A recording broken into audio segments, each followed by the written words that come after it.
desde siempre y hasta siempre. ¡Viva la patria! Combatiremos la corrupción, la de ahora y la de ayer, y la que podría venir, la de dentro y la de afuera. La revista de opinión Democracia, los temas realmente relevantes, analizados con la visión crítica del periodismo libre.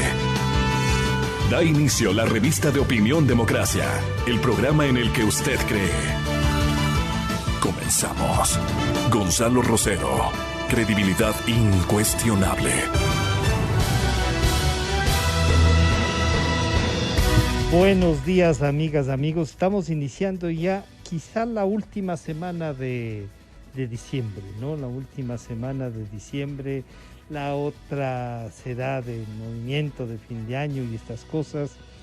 Los medios de comunicación nos hablan de que en Londres el primer ministro inglés anunció que tiene información de una nueva cepa, con lo cual los gobiernos de Europa han tomado precauciones. El COE nacional, por anuncio del señor presidente de la República, Lenín Moreno, se reunirá hoy para tomar primero la información y tomar algunas decisiones sobre el fin de año, la movilidad humana en el Ecuador, cosa que debe tener un compromiso para todos los ecuatorianos. Para iniciar esta mañana y estos diálogos en busca de la verdad, como dice Gonzalo Rosero, queremos saludar al señor doctor René Ortiz, ministro de Energía y Minas. El tema que le queremos plantear a él es primero una evaluación sobre el tema minero y después el tema petrolero, y de ahí van a devenir algunas otras preguntas. Señor ministro, gracias por acompañarnos. Buenos días. Buenos días. Me complace inmensamente tener esta oportunidad con usted, con Radio Democracia, dentro del programa de nuestro querido amigo don Gonzalo Rosero, y comenzar señalando que este es un momento definitivamente, desde el punto de vista calendario, es un momento de evaluación. Hay que evaluar qué es lo que se logró, qué es lo que no se cumplió, por qué no se cumplió, y así sucesivamente. Entonces usted me da esta oportunidad y yo le agradezco. Permítame saludar a su distinguida audiencia y comenzaré señalando lo siguiente. Yo considero que un país como Ecuador es un país bendecido de recursos naturales. Y esto es muy importante resaltarlo para comenzar esta entrevista con usted, porque siendo bendecido por los recursos naturales, tiene que aprovecharlos. Hay muy pocos países, no todos están bendecidos, así como Ecuador, e inclusive en las circunstancias y potenciales como el de Ecuador, comparado con países que son mucho más grandes en territorio. No. Entonces, tener los recursos naturales y aprovecharlos. Este sería el objetivo. El gran objetivo nacional. Pero permítame decirle que ese gran objetivo nacional choca con las experiencias que hemos tenido, ¿no? Esa bendición de la que usted nos comenta, señor ministro Ortiz, también ha generado un contrasentido en cuanto a que generó más corrupción. ¿A usted le queda esa sensación?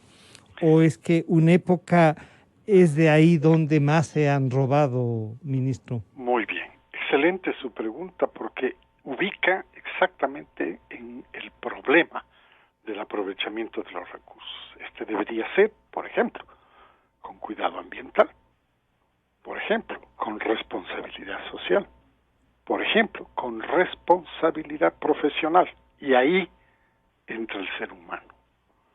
Y el ser humano es proclive, se deja tentar. La tentación es terrible, terrible. Por supuesto, si una persona no es íntegra completamente, la tentación le vence. El demonio está ahí. Y entonces, la corrupción. Entonces, hemos logrado identificar. Afortunadamente, en los últimos 15 años, se ha logrado identificar claramente a la corrupción. Se ha logrado a través de un trabajo conjunto, le llamaría yo, de la Administración de Justicia, que ha funcionado, pero sobre la base de informes de periodismo de investigación de algunos distinguidos colegas suyos, como Fernando Villavicencio, como Cristian Zurita, y hay muchos otros más, usted mismo, que han investigado, que se preocupan, que diagnostican, que están acuciosamente detrás de tal y cual tema. Pero ha funcionado la justicia, sí. Puede ser que sea lenta, puede ser. Y creo que esto parecería, yo digo parecería, porque parece que en todo el mundo critica, todas las personas critican que es muy lenta. Y por eso inclusive sale un refrán, que si la justicia es lenta, tardía, pero llega.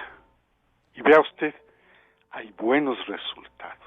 Qué pena decirlo. Claro, pero qué pena decirlo. Pero buenos ministro, resultados porque esos buenos resultados, porque hay desde un presidente que ha sido sentenciado hasta el último portero que se involucró en la corrupción. Seguramente no terminamos, digamos, de entender.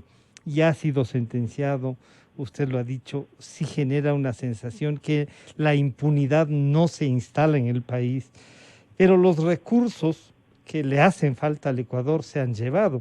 Y entonces ahí uno se puede preguntar, ministro, ¿cómo logramos que, por ejemplo, en el tema minero, y si el Ecuador lo va a enfrentar, y si vamos a tener un plan que el próximo año la minería se desarrolle e ingrese más recursos, que esos recursos que produzca tengan objetivos concretos, si bien no decir vamos a tener un presupuesto dirigido, sí tener, por ejemplo, fondos que puedan financiar, usted mismo nos dijo una vez, la seguridad social, que puedan financiar áreas en las que esos fondos pueden dar más frutos, ministro.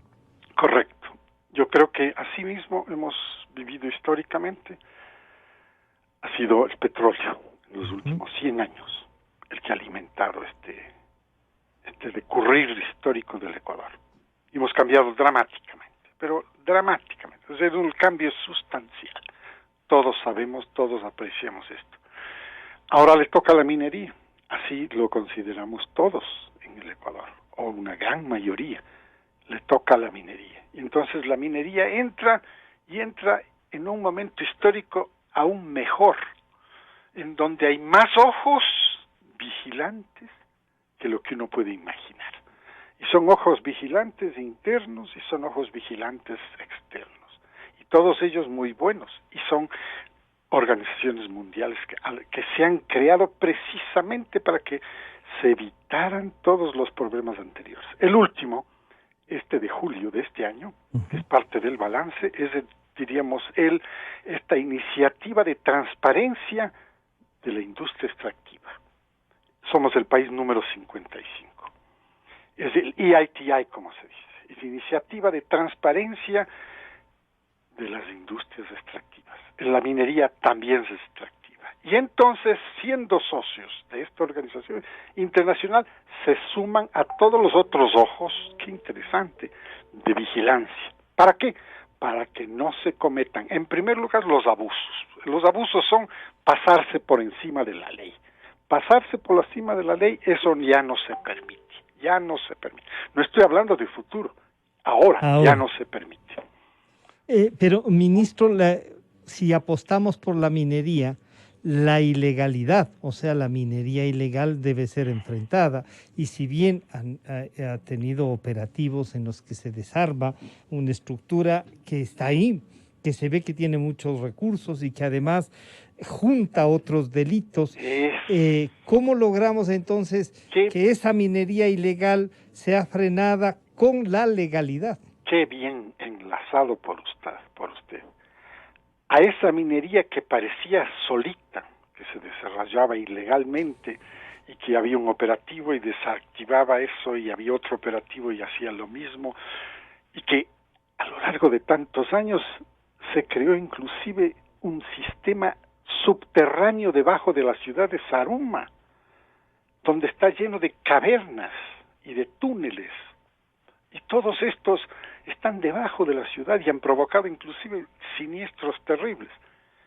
A esa minería ilegal hay que, usted dice, hay que enlazarla con otros temas corruptos, como es el lavado del dinero, porque han usado el oro, o están usando el oro como un sistema de lavado. Y entonces, vea usted el descubrimiento de Mataje. Carambas, ese es un descubrimiento gigantesco, el trabajo de 2 países, de Colombia y Ecuador. No es fácil, ¿se da cuenta? Y todos quisiéramos que fuera más efectiva, sí, por supuesto que quisiéramos que sea más efectiva. Me parece que no se dan abasto. Claro, pero por ejemplo hay proyectos en el Azuay en donde de lo que se conoce, habían poblaciones que no podían ingresar a su zona, unos Todavía. promineros, otros no mineros, digamos, en contra de la minería, pero además con guardias propios, con armas propias. Sí, imagínese y, usted. y el Estado no les brinda, un poco que renunciamos. Qué vergüenza. Imagínese usted. Ese es otro enlace que usted acaba de hacer. ¿Y ahí cómo estamos actuando, ministro? Y ahí ¿Qué le corresponde? Le corresponde al Estado el generar más fuentes de trabajo. Porque el justificativo que uno escucha como explicación, no como justificativo, sino como explicación, es que no hay trabajo. Claro. Y es que la ilegalidad no puede llevarnos al justificativo de que no hay trabajo. Es cierto, todos estamos viviendo que no hay trabajo. La pandemia sí empobreció más, esa es mi opinión personal. La pandemia sí nos ha empobrecido más. Ministro, Fíjese usted los indicadores de la cantidad enorme de trabajo informal que se ha desarrollado.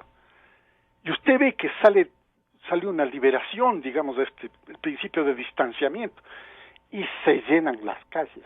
¿De qué? De comerciantes pequeños, minúsculos, que viven del día a día.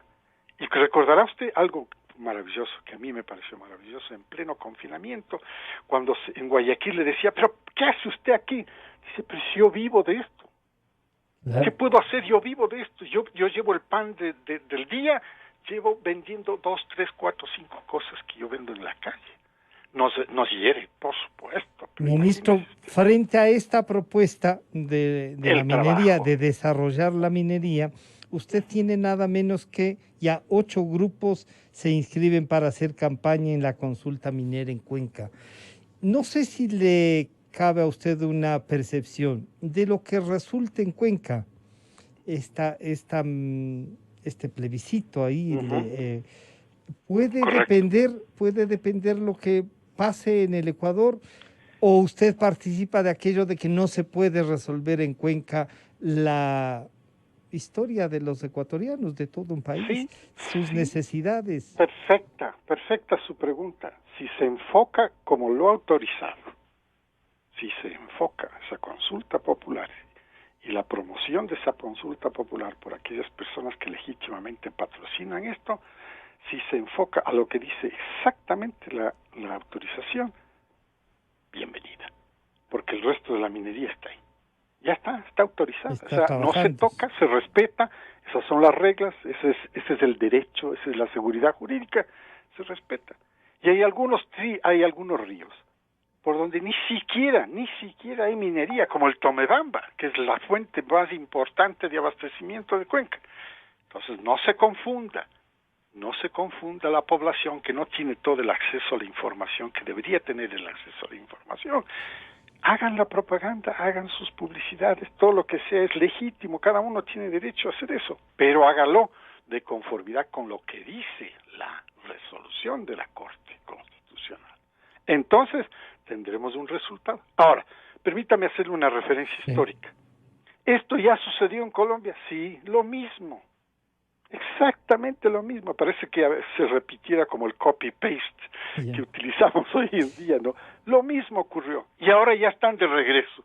Es decir, los mismos que estaban promocionando el no a la minería, ya están promocionándola, el sí a la minería industrial, de escala industrial, porque esa es muy cuidadosa.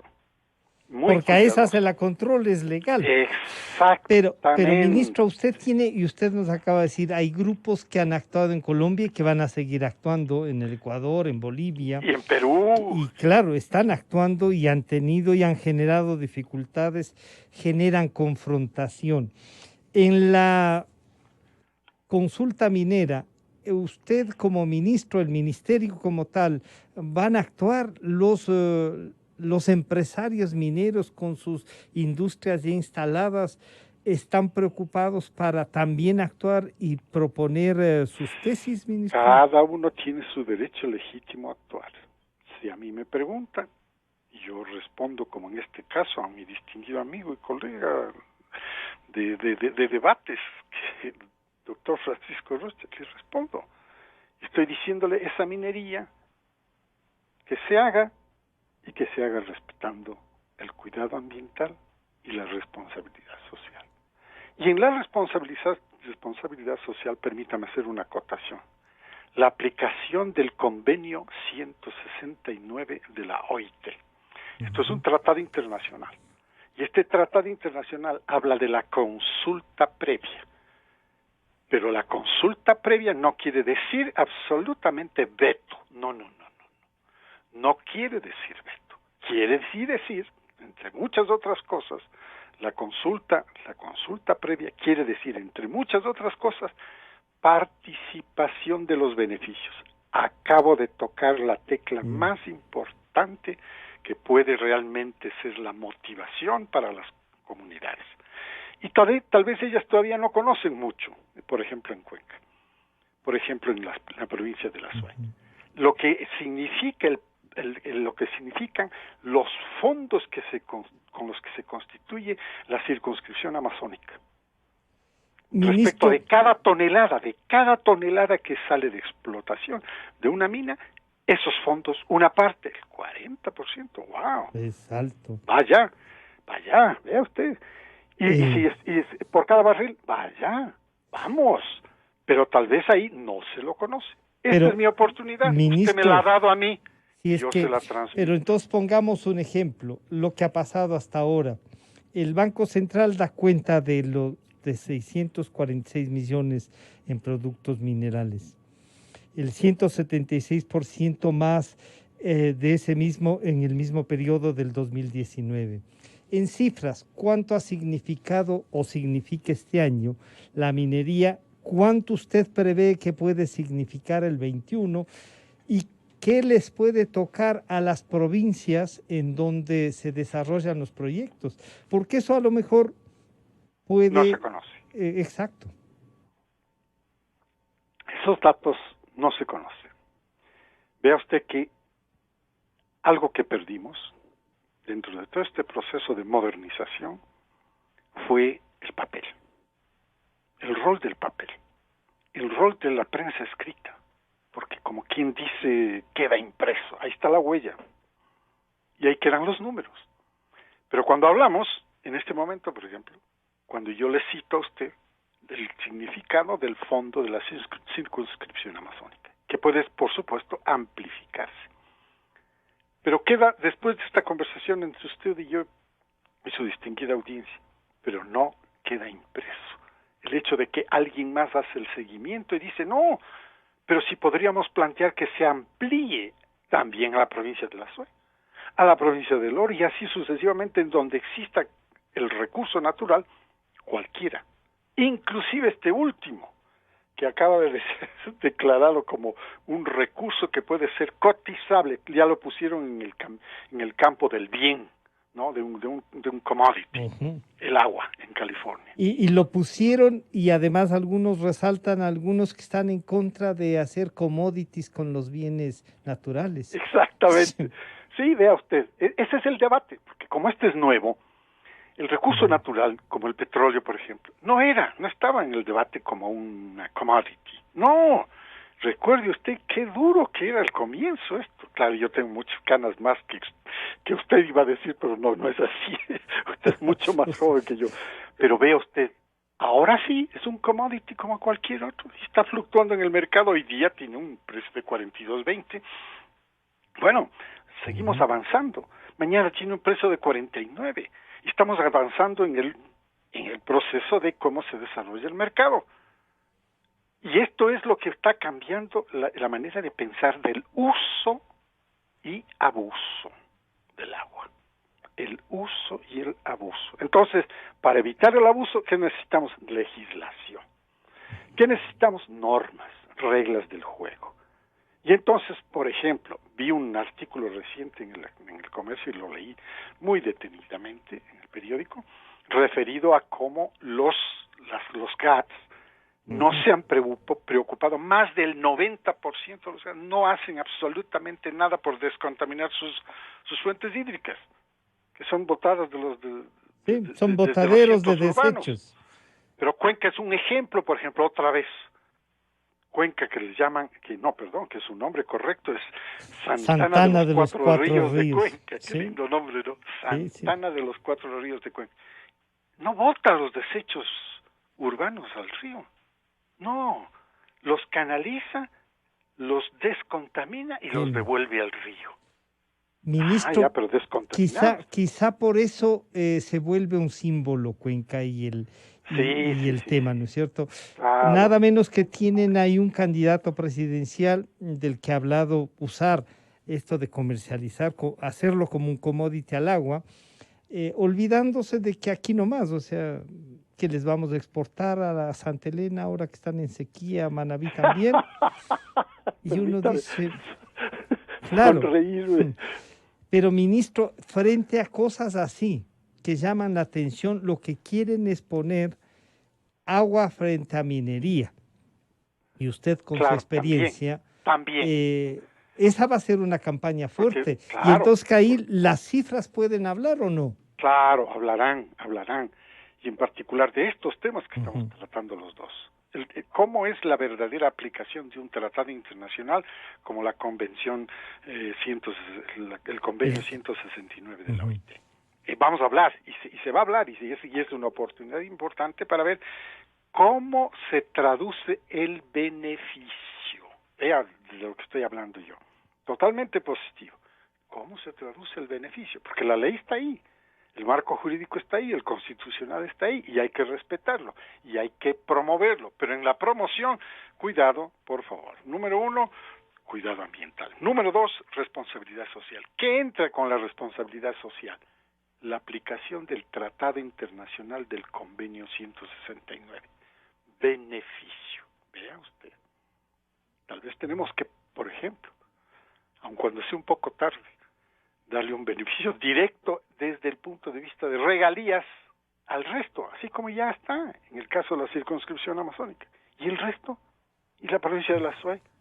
¿Y la provincia de Loja? Y así cada una de las provincias que aparecen con estos recursos, con esta capacidad de poder explotar ese recurso, como el aire, ¿no? Como el sol. Ministro, no va a querer. Loja ya se convirtió solita. Ahora que usted dice, entre otras de las cosas, solita se convirtió ya, ojalá nos quieran exportar. La capital de las energías renovables, así se las llama ahora. Pero usted además, permítame, antes de dejar la minería, pero vale la pena también topar el aromo. Hay un mensaje del prefecto que le dice que no va a permitir que se lleven a la refinería. Él ya ha descubierto dónde está la refinería. Y le leía a Martín Pallares que decía, sí, luche por esos miles de empleos. Ministro, no se puede permitir que alguien así muy suelto de huesos diga eso, y no hay una respuesta oficial. El prefecto descubrió dónde está la refinería y entonces tiene que conversar con él.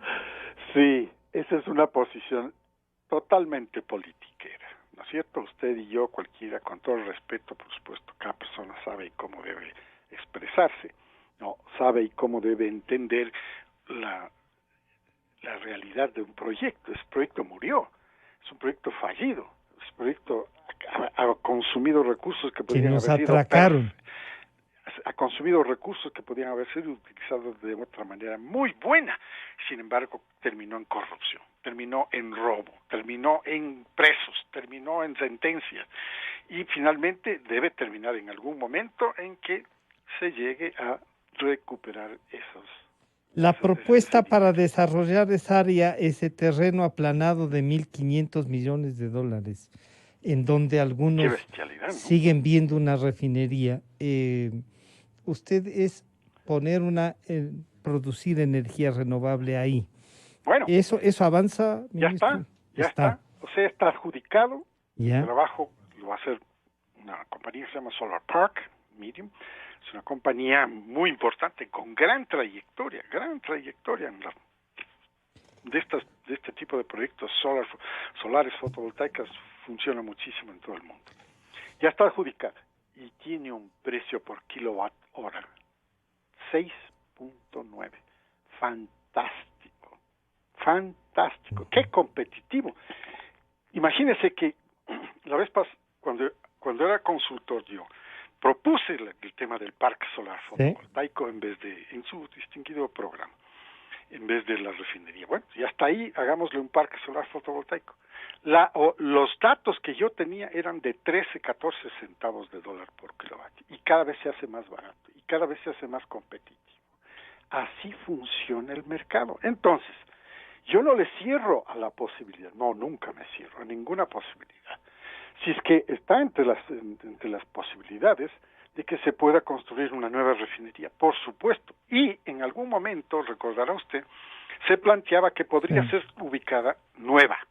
Una nueva, sí. Una nueva. Podría ser ubicada en Esmeraldas. Sí, en Esmeraldas, y aprovecharía de una infraestructura natural.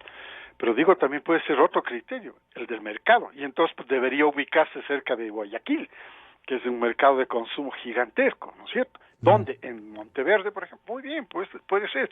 Monteverde es una estepa bastante grande, un área gigantesca, y solamente hay un pequeñito espacio de almacenamiento de gas licuado de petróleo y el gas doméstico. Eso es todo lo que hay ahí. Entonces hay que desarrollarlo. Y ahí está en Monteverde un plan de desarrollo importantísimo que contempla, entre otras cosas, es parte de estos proyectos de monetización, contempla la instalación de una planta de generación eléctrica de 600 megawatts sobre la base de gas natural. Entonces, hay todas estas posibilidades y yo no me cierro. Lo único que tienen que ahora, hace la diferencia. Preséntela completamente la idea, y el gobierno, por supuesto, va a estudiarla y puede darle la autorización. Y el impulso para que avance. Claro.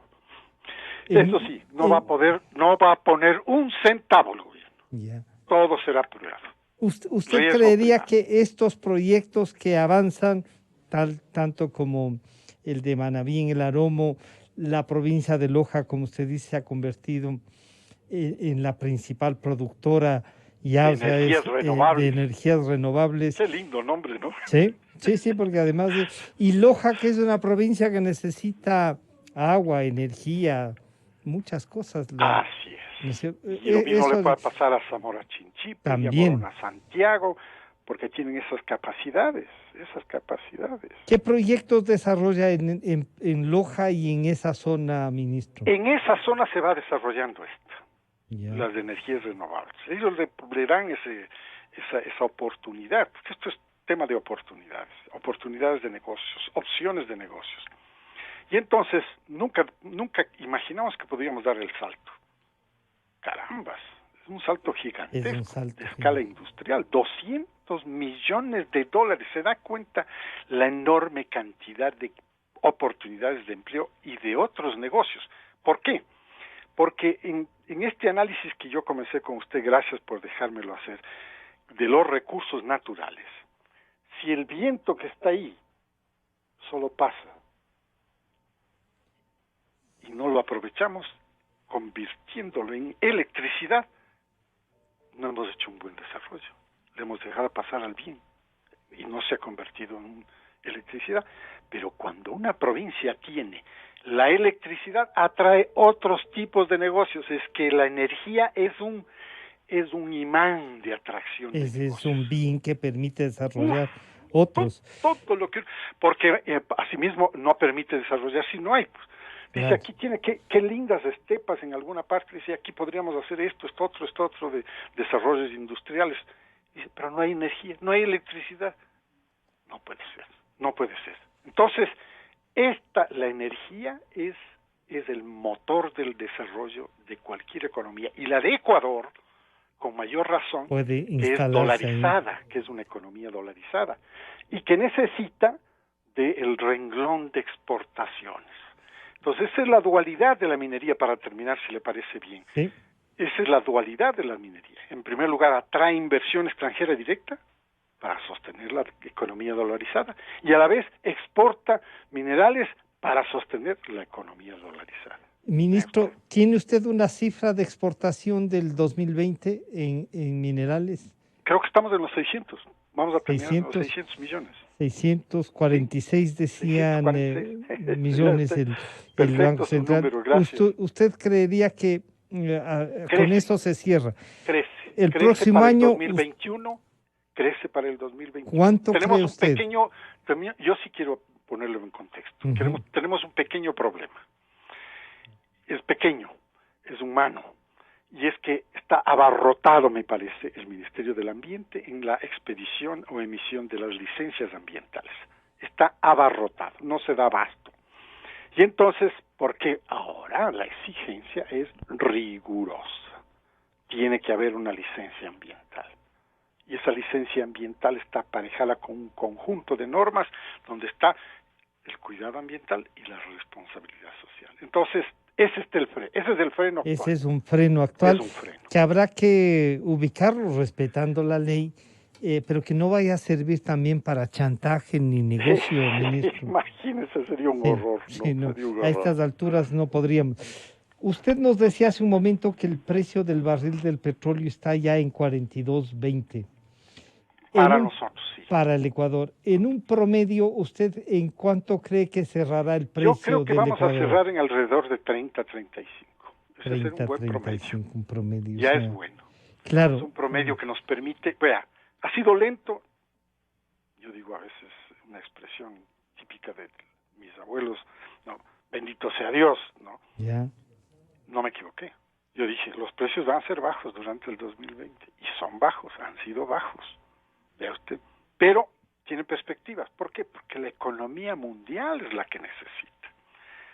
Y es que necesita más petróleo. Vea usted, permítame sugerir.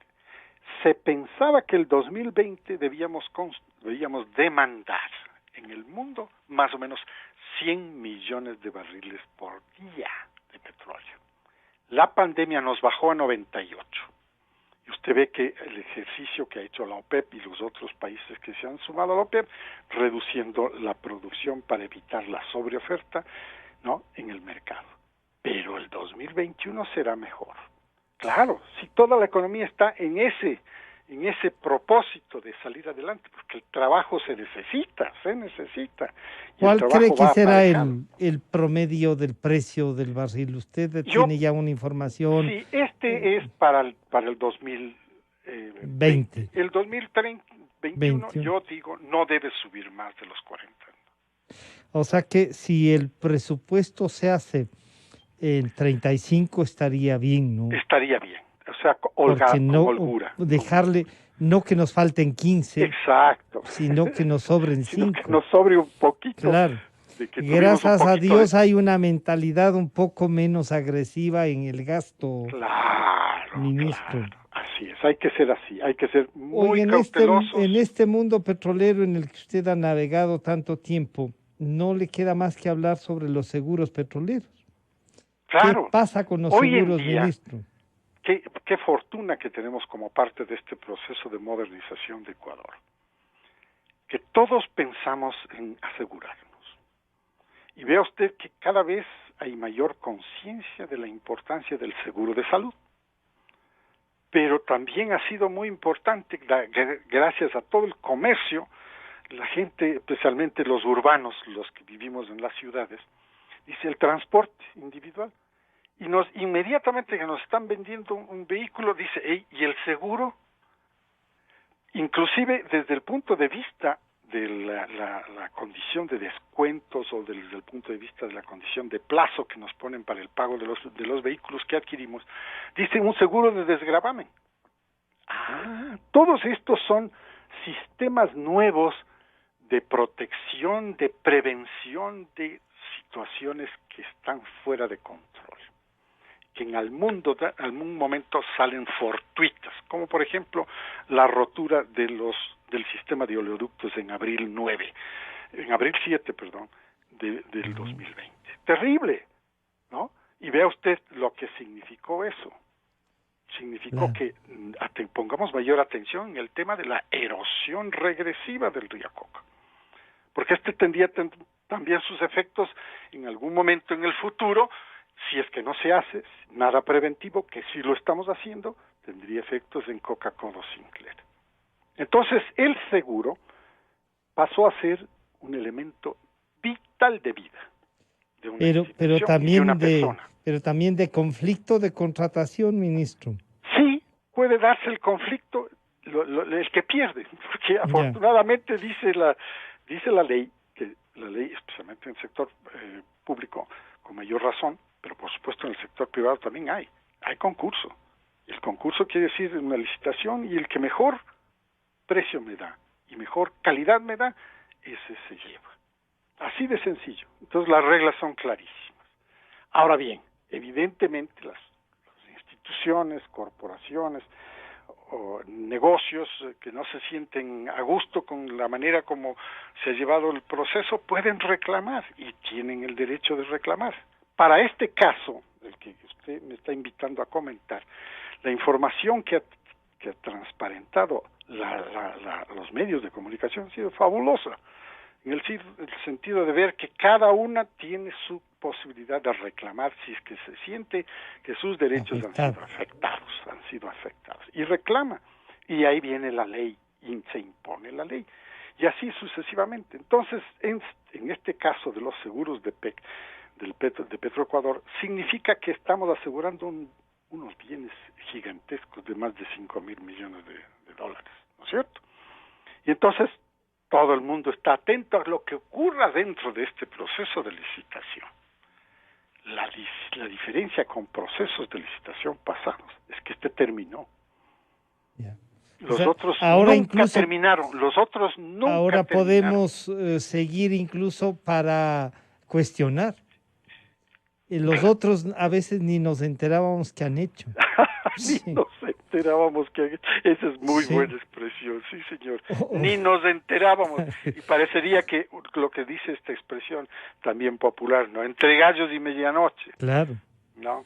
Sí, ahora nos enteramos. Ahora nos enteramos, se puede cuestionar, pero ¿se resolvió? Claro, está resuelto. Usted dice, así es, ya no va más, claro, tenemos seguros. Ya están. Están listos. Están listos, se han cumplido los pasos que dice la ley, se ha buscado el apoyo, según he sido informado perfectamente, porque es un asunto plenamente de administración autónoma de Petroecuador, ¿no? Se han seguido todos los pasos, incluyendo el pedido a la Contraloría General del Estado, que es por supuesto el órgano de control natural de las instituciones estatales, que haga su respectivo examen. Y así está. Entonces ellos, de acuerdo con la última expresión pública del Contralor General de la Nación, dice en las próximas semanas estará listo el examen. Ministro, el año petrolero cerramos entonces con un promedio, como usted dice, de 35, nos han faltado 15. Sí. En cuestión de producción petrolera, ¿ha logrado avanzar algo, ministro? Alguito. Sí, se ha recuperado, aunque sea para algo un tinto. Hemos recuperado de la producción. Le he visto la producción de Petroamazonas mejorada. Ha subido 2, ha subido 3, ha subido 5, ha subido 7. 7,000 barriles. Carambas. Y con la misma plata. ¿Puedo hacer el subrayado? Por favor. Claro. Con la misma plata. Con la misma plata. Claro. Con el mismo... Del mismo cuero decir, salen las correas, dice. Exacto, lo que quise decir es con el mismo monto. Ya. O sea, un poco de creatividad, ¿no? Un poco de aplicación, un poco más de ciencia. Seriedad y no robo. Transparencia. Entonces, con la misma plata, ha aumentado. O sea, ya no vamos a terminar tan bajo por los promedios que se han disminuido. Recordará usted, si usted me lo permite, recordará que en diciembre del 2019 todos fuimos testigos de las predicciones que se hicieron para la producción petrolera de Ecuador. Y eran 560,000 barriles por día. No vamos a terminar en 560. Ojalá terminemos en 480. Hemos perdido nada menos que 80,000 barriles.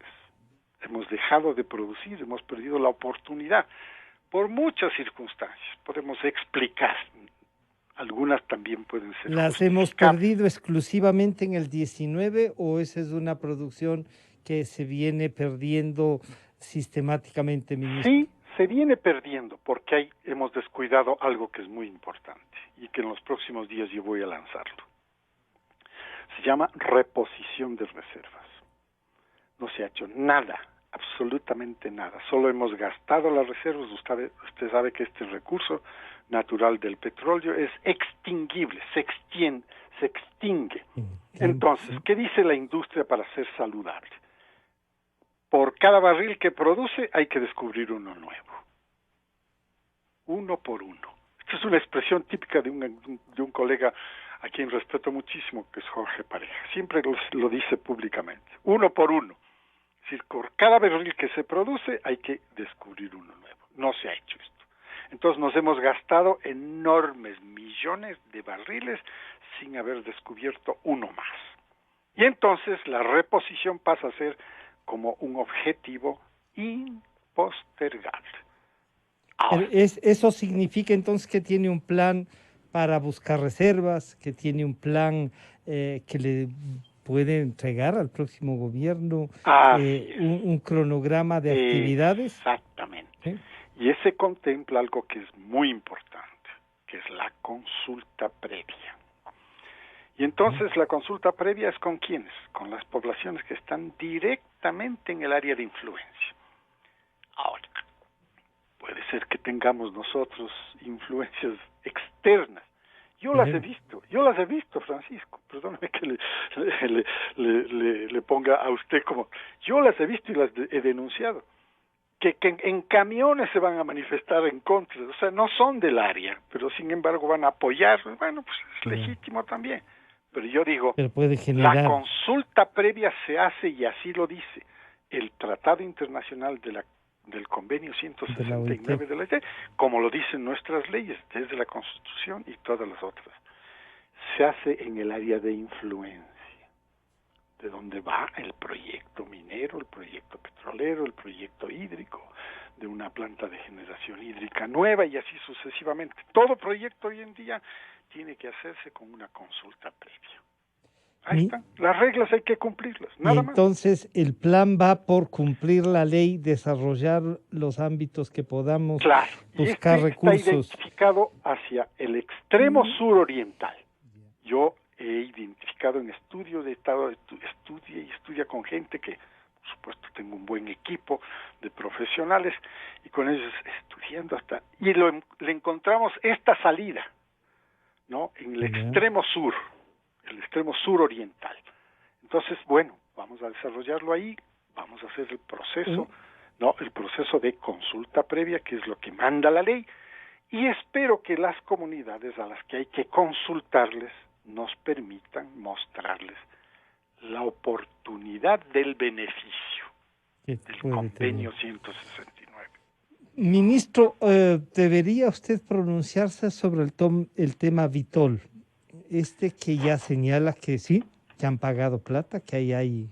Terrible, qué bueno. ¿Va a intervenir? Terrible, ¿Usted pero le ha pedido bueno al procurador, vale la pena sumarnos a los juicios ahí para ver qué logramos recuperar de esto que a medida que han pagado se han embolsicado, dirían en mi tierra? Yo creo que la Administración de Justicia de Estados Unidos nos ha dado una gran lección a Brasil, a México y a Ecuador, y por supuesto al resto, porque también el escándalo Odebrecht reventó allá primero, recuerde usted. Sí, si no es allá parece que no hay cómo. Sí. Vea usted, entonces, muy bien, ahora tenemos la información, y esta es una información básica, porque esta información le hace hablar también a la compañía.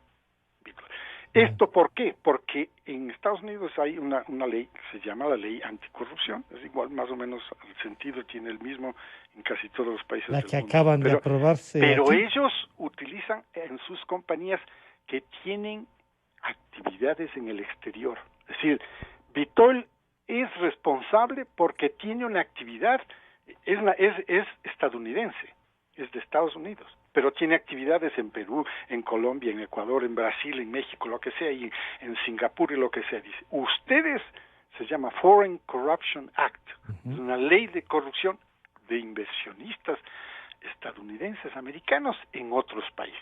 Ahí es donde está la ley buscando a todas estas compañías que tienen negocios en el exterior, que hagan un negocio correcto, justo, apegado a la ley. Le descubrieron. Y finalmente le hace decir, sí, yo coimé en México, yo coimé en Brasil, yo coimé en Ecuador. Muy bien. Entonces ahora le toca nuestra justicia. Esa es ahora nuestra... Se puede ubicar, ¿no? ¿Quién estaba ahí? ¿Qué contratos se firmaron? Claro, parecería que nos abrieron no solo una trocha, un camino para visualizar quiénes son el 1, el 2, el consultor. Y yo creo que ya se ha abierto también, como decía, creo que el nuevo gerente dijo en alguna parte en relación con Vitol, y dijo, bueno, ya hemos pedido y creo que vamos a tener la colaboración de la Administración de Justicia de Estados Unidos para que provea la información. Claro, no le corresponde a Petroecuador hacer la investigación, eso corresponde a la Fiscalía y al resto de la... Pero sí sumarse a lo mejor al juicio. Pero sí sumarse, exactamente.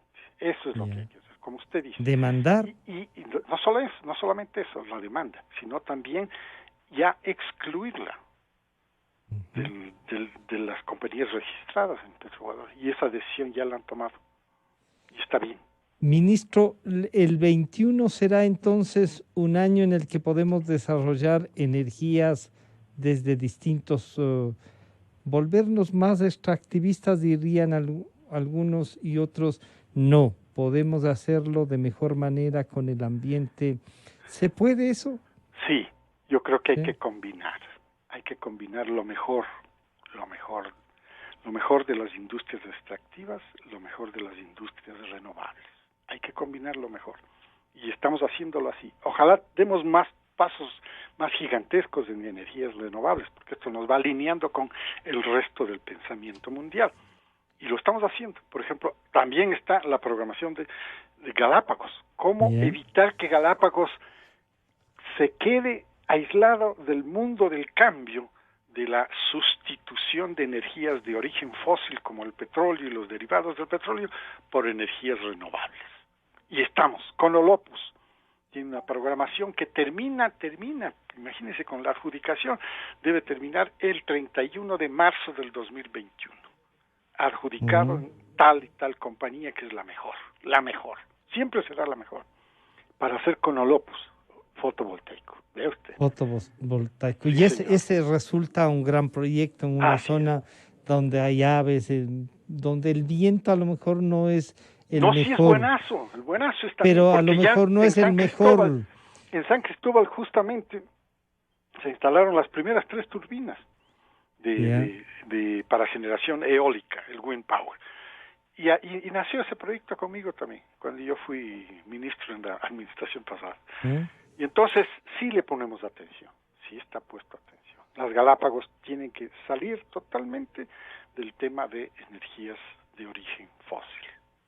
Ministro, muchísimas gracias por compartir lo que visualiza el próximo año, los conflictos que tiene, porque tiene ahí el tema y muchos parece que los resuelva, que el próximo año, no sé si hablar de la mesa servida, que por lo menos encuentren una mesa los que vienen y una posibilidad con una puerta para avanzar, ministro. Si es que se maneja esto estrictamente desde el punto de vista técnico, tenemos una salida.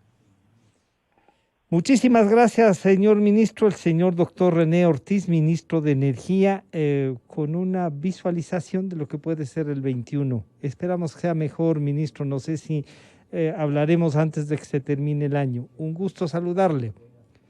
estaremos en contacto. Luego de esta pausa volvemos con el señor doctor Jorge Yunda, el alcalde de Quito. Calidad. Innovación. Completamente